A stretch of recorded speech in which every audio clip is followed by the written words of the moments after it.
دیکھیں، پہلی بات تو یہ ہے کہ جو اپوزیشن جو تاثر دے رہی ہے، جو کرپشن کے بچاؤ کے لیے جو مجمع اکٹھے کر رہی ہے، ان کی لیڈرشپ جو کہ ایک فیملی لمیٹڈ کمپنی ہے،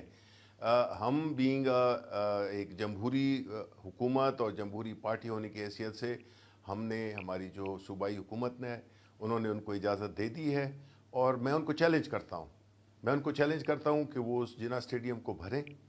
اور اگر انہوں نے عوام کو تنگ کرنے کے لیے اگر سڑکوں پہ اپنا جلسہ کیا تو اس کی اجازت ہم نہیں دیں گے۔ ہم نے خود جلسے کیے ہیں اسٹیڈیمز میں، ہم نے کبھی عوام کو تنگ کرنے کی سیاست نہیں کی ہے، تو ہم اس دفعہ بھی یہی چاہیں گے کہ یہ اسٹیڈیم کے اندر کریں، ایس او پیز کو فالو کریں، اور اس اسٹیڈیم کے اندر